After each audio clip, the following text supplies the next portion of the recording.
신약성경 마지막 책 요한계시록 제14장 말씀이 됩니다. Revelation chapter 14, beginning of verse 14 to the end, verse 20.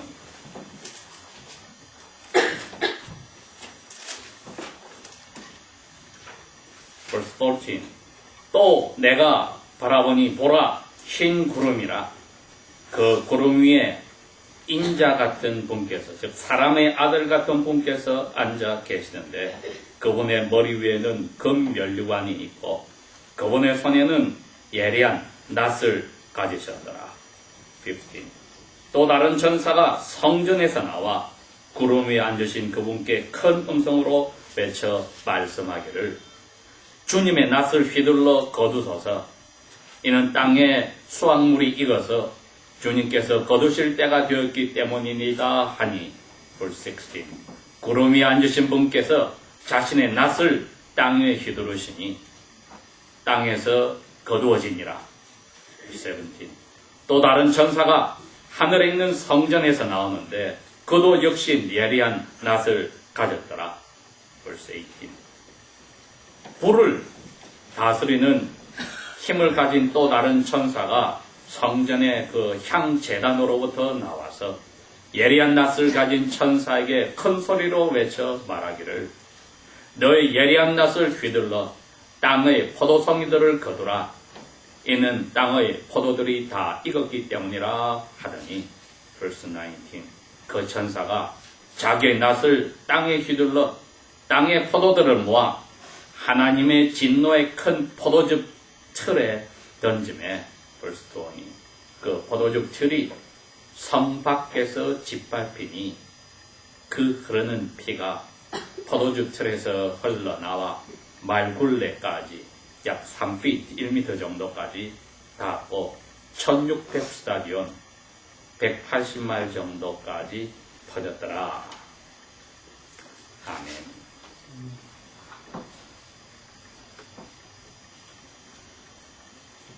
주후 70년대에 예루살렘 성이 무너지고 로마 군대 장관이 와서 예루살렘 성전을 불태워서 예수님이 약 36년 전에 제자들에게 가르치며 예언하였던 대로 성전에 그 사람 키보다 큰 돌들이 하나도 하나 위에 남지 않고 다 무너져 버려서 성전에서 하나님을 예배하고 제사하는 일들은 이제 더 이상 사라졌습니다.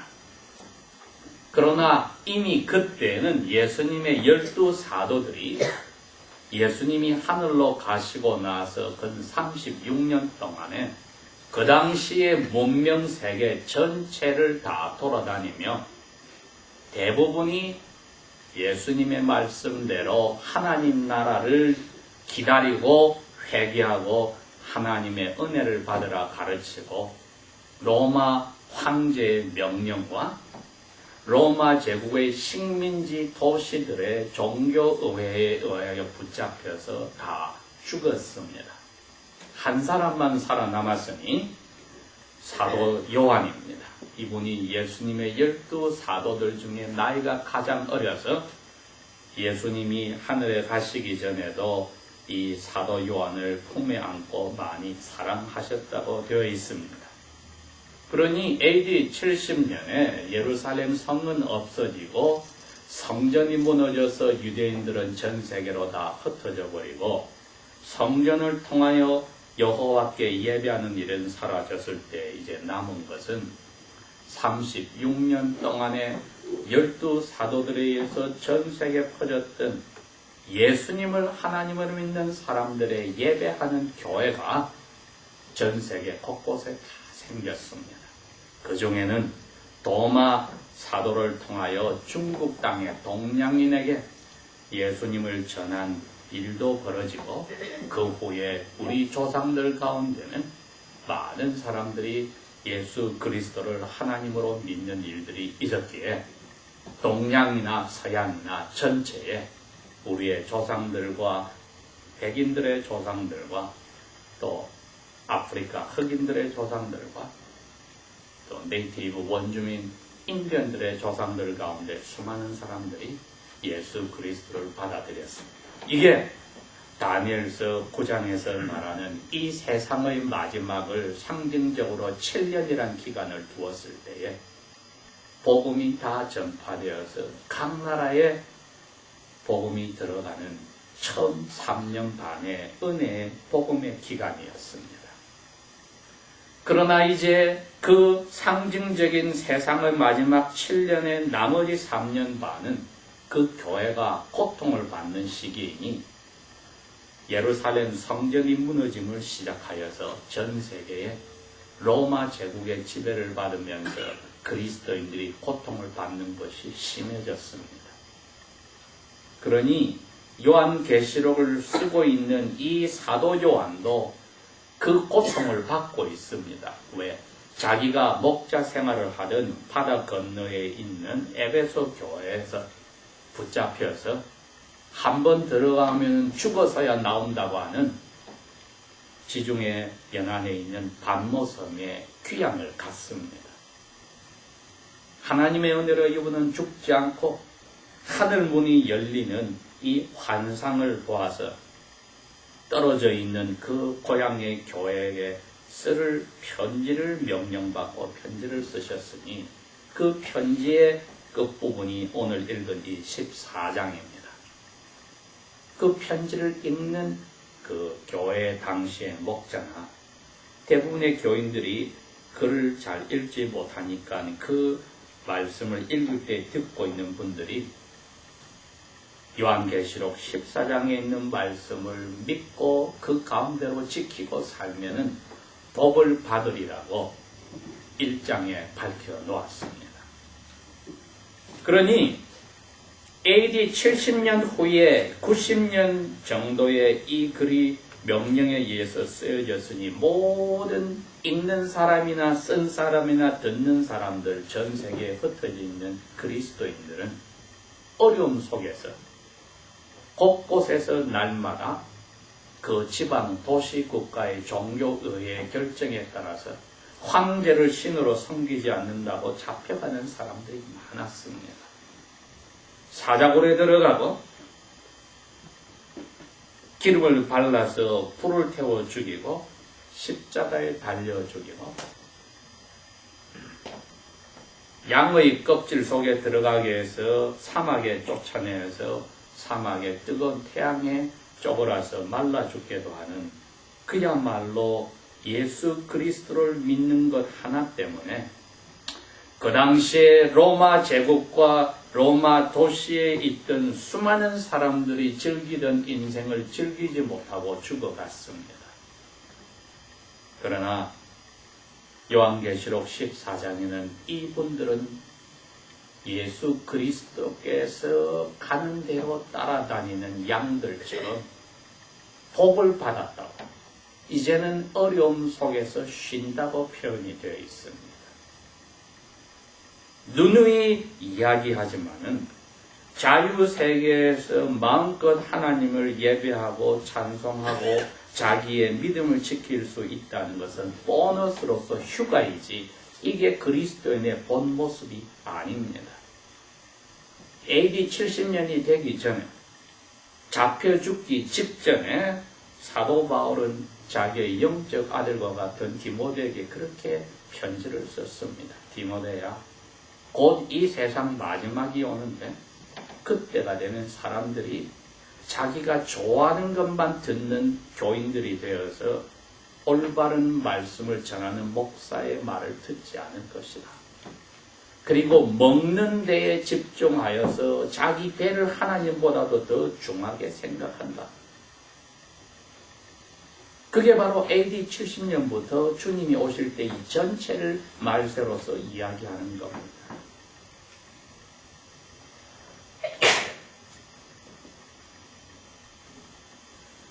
그리고 사람들이 자기를 사랑하는 것을 하나님보다 더 사랑하게 될 것이다.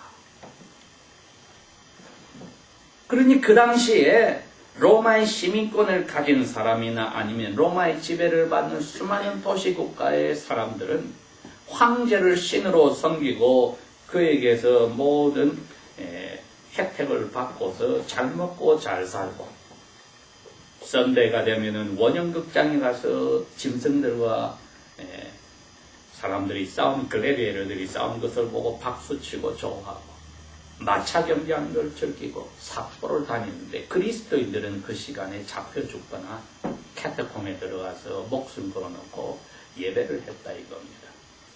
극과 극의 삶이었으니 그 중간에 사람들이 없었습니다. 그래서 디모데에게 사도 바울은 그렇게 이야기한 겁니다. 악을 행하는 사람 더욱더 악하여지고 선을 행하는 사람도 선을 행하여서 이제 중간에 양날에 걸치는 그리스도인들은 남지 않는다는 겁니다. 왜? 자기 목숨 걸어놓고 예수 믿어야 되니까 가짜들은 일찌감치 포기하고 예수 안 믿는 대로 돌아서서 다른 로마의 시민들과 식민지의 사람처럼 인생을 즐기고 자기의 믿었던 옛날 세례 때 고백했던 것을 다 잊어버리고 큰 길로 돌아갔으나 예수님이 설교하신 대로 영생으로 하늘로 가는 길을 택한 사람은 길이 험하고 좁고 사람이 별로 없었어. 사람 말로는 재미가 없다. 그런데 그 끝에 좁은 문으로 들어간 사람은 영원한 생명을 가진다고 하셨으니 AD 70년 후에 사도 바울의 예언대로 수많은 사람들이 이 좁은 길에서 인생을 마쳤습니다. 그때나 지금이나 1940년이 지나는 동안에 그 시대마다 각 나라마다 많은 하나님의 자녀들은 그 나라의 대부분의 사람들이 즐기는 삶을 즐기지 못하고 예수를 믿고 하나님으로 고백하는 것 때문에 어려움을 겪었습니다. 오늘 14장은 하늘에서 이미 이 어려움 속에서 죽어서 올라간 그리스도인들과 구약시대의 성도들과 땅에서 사도 요한과 그 편지를 읽고 아직까지 죽음을 두려워하지 않고 예수를 믿는 사람들에게 위로를 주는 연극의 한 장면과 같습니다. 왜? 하늘에서 일어나는 일입니다. 이 말은 하나님의 자녀들만이 그 자리로 가게 되니 하나님의 자녀들에게는 위로가 되는 모습이니 불이 켜지고 연극 무대가 거쳐서 거기 주인공들이 등장하는데 천사 셋과 예수님이 등장하시더라고 되어 있습니다. 그런데 예수님이 흰 구름을 타고 무대에 서 계시는데 오른손에 예리한 낫을 들고 있더라. 예수님보다 6개월 먼저 태어났던 세례 요한이 사람들에게 하나님 나라가 왔으니까 이제 자기 죄를 다 털어놓고 돌아서서 하나님의 은혜를 받으라고 외칠 때 사람들이 와서 자기 죄를 다 털어내 놓았습니다. 그래서 하나님이 보낸 선지자라고 그분을 우러러볼 때 그분이 천만에 나를 그렇게 보지 마. 나는 광야에서 소리만 나는 소리야. 사람도 아니니까 나를 그렇게 쳐다보지 마. 내 뒤에 오는 분은 나는 물로 세례를 주지만 그분은 성령님으로 세례를 줄 거야. 그리고 그 성령님으로 세례를 주고 마음속에 불을 넣어줄 거야. 그런데 이분은 무서워. 밀을 다 이삭을 모아서 바람에 날려서 까불어서 바람에 날아가는 찌꺼기는 지옥불에다 태워버리고 그 키에 떨어지는 것은 모아서 자기 곳간 하늘나라로 모셔갈 뿐이야. 바로 그 예언하였던 하나님의 아들, 사람의 아들 예수님이 낫을 들고 그 자리에 섰습니다.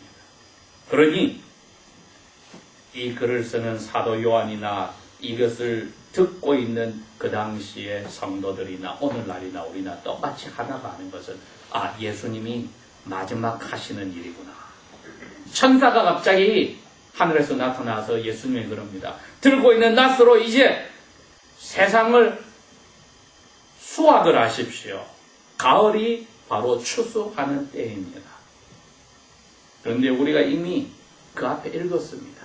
첫 번 열매를 거두어서 하나님의 것으로 짐승의 표를 받지 않은 사람, 하나님께만 가는 제일 좋은 첫 번째 추수한 물건.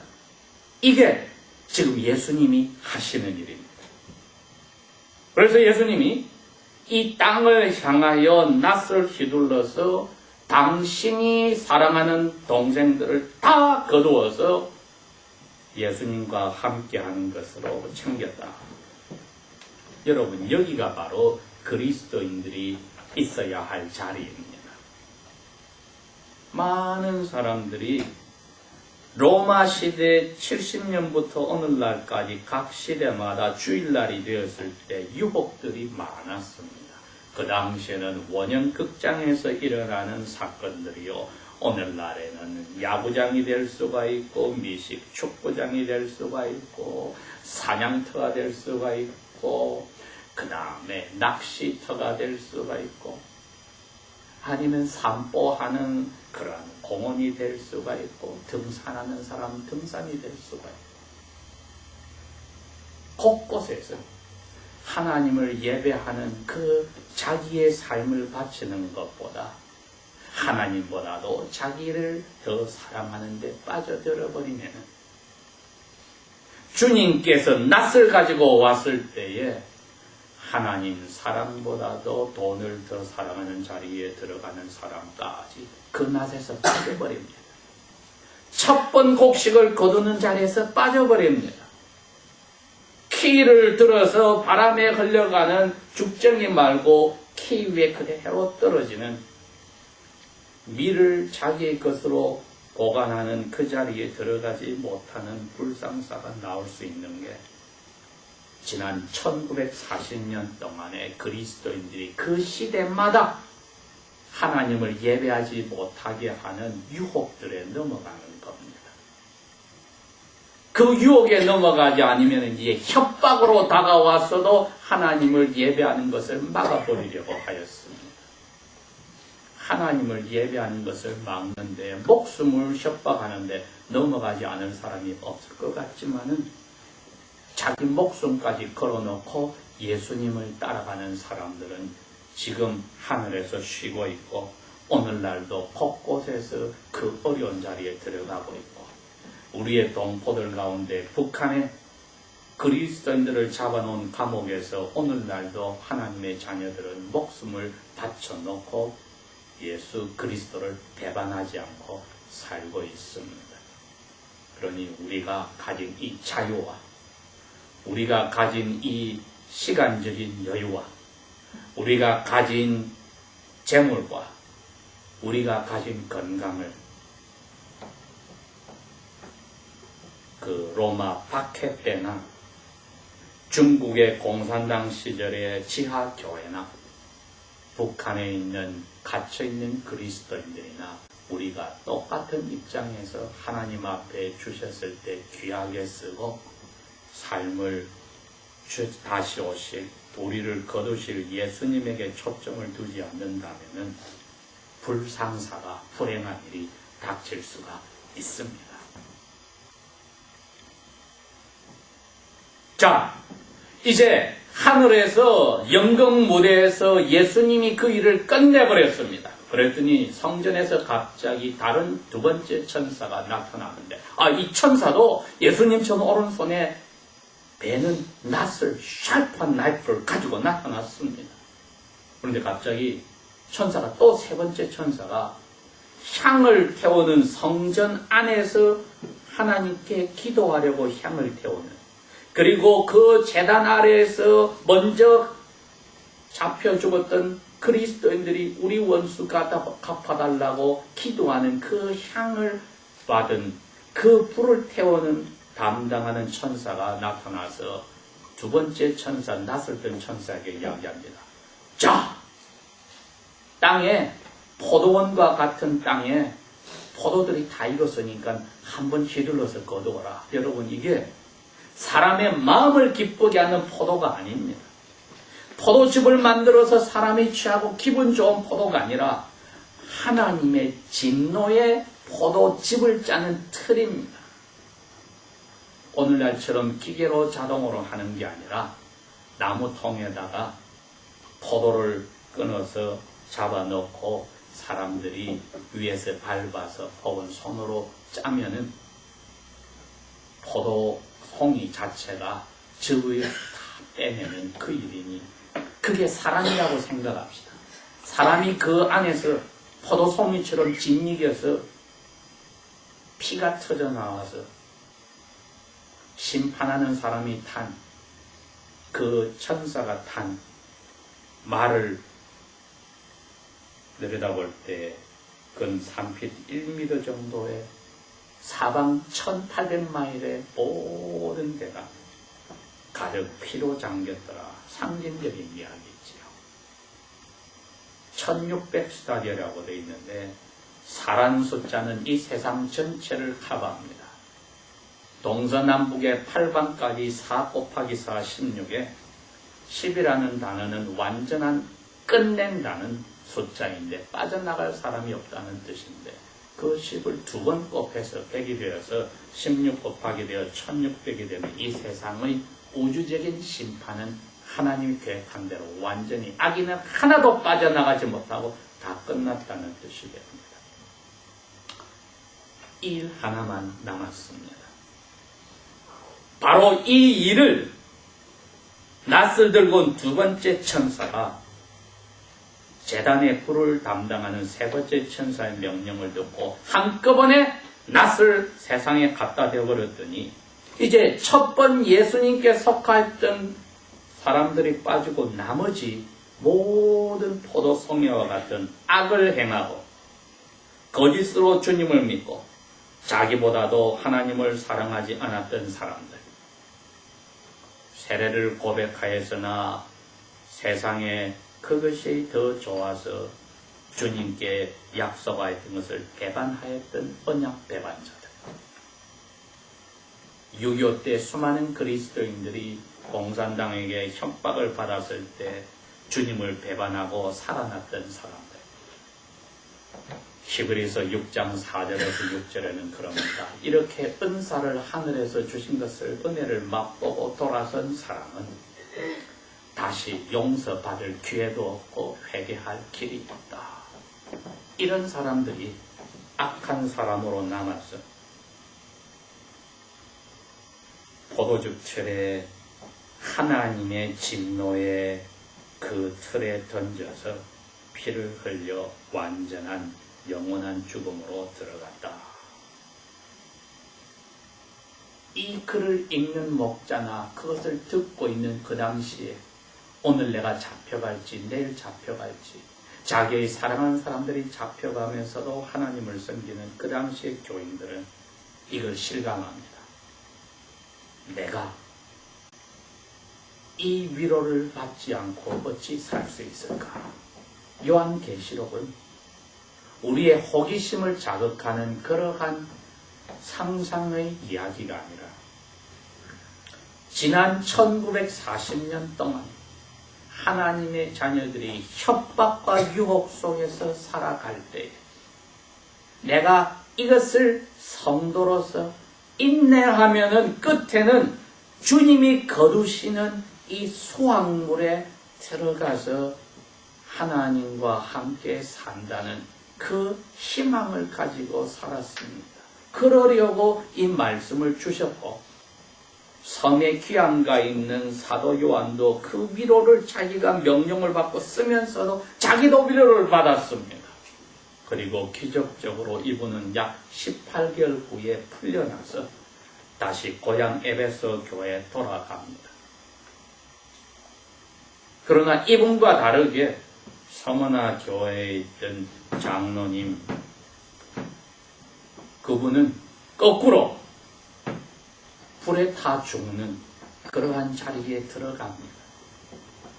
오늘 저희들이 이 말씀을 읽으면서 요한계시록 14장에 나오는 말이 주님이 이 세상을 이렇게 약속한 대로 심판주로 오시지만은 머리에 면류관을 써서 우리에게는 왕처럼 우리를 맞으러 오신다는 사실을 생각하면서 내가 내 인생을 끝날 때까지 혹은 이 세상을 끝날 때까지 내가 믿는다고 하는 것이 무엇인지 오늘 한번 생각을 해보아야 합니다. 나는 예수 믿는다는 게 나의 삶이 무엇일까? 이러다가 내가 이 포도주 틀에 들어가는 예수님이 거두는 첫 번 그 수확물에 들어가지 못하는 불상사가 생길 수 있지 않을까? 나의 삶을 점검해 보아야 하고, 내가 지금 왜 사는지도 물어보아야 하고, 나의 지금 사귀고 있는 인간관계가 어떠한지도 한번 점검해 보아야 하고, 내가 앞날에 대해서 가지고 있는 계획이 어디에 목적이 있는지 한번 생각해 보아야 하고, 그리고 내가 꾸리는 가정이 어떠한 자리에 있는지도 생각해 보아야 하고, 미혼자들은 내가 앞으로 만나야 될 결혼 배우자들이 어떤 사람이 되어야 될지도 생각을 해 보아야 하고, 직장에 다니는 사람은 내가 돈을 버는 것 자체 때문에 직장 생활을 하는지를 곰곰이 생각해 보아야 하고, 사업하는 사람은 사업 자체가 나의 전부인지 생각해 보아야 하고, 내가 70년, 80년, 90년 살고 죽는 순간에 나에게 어떤 일이 벌어질지를 한번 생각해 볼 때, 내가 죽기 전에 주님이 이 세상을 하베스트 하듯이 추수하듯이 오실 때에 내가 그 첫 번째 열매로 거두어지는 왕관을 쓴 주님의 그 자리에 갈지, 아니면 주님이 말씀하신 대로 천사들의 모든 군대와 함께 하늘에서 트럼펫 소리와 함께 나타나서 전 세계 곳곳에서 자기의 자녀들을 모으는 그 자리에 빠져버리고, 두 번째 천사가 낫을 들고 와서 포도주 틀에, 하나님의 진노의 틀에 넣으려고 베는 자리에 남게 된다고 하면은, 이건 너무나도 무서운 일이 됩니다. 차라리 우리에게 어려운 일이 생기고, 우리가 유혹이 아니라 박해 속에 있다면, 사람들이 어려운 일을 당할 때 그 사람의 진짜 모습이 나타나듯이 우리의 신앙이 진짜가 가짜가 밝혀질 텐데, 우리가 보너스와 같은 편한 삶이 있으니 물에 물 탄 듯 술에 술 탄 듯 하는 잘못된 졸 수 있는 자리에 들어가니 주께서 우리 보고 이야기합니다. 마지막 때니 잠에서 깨어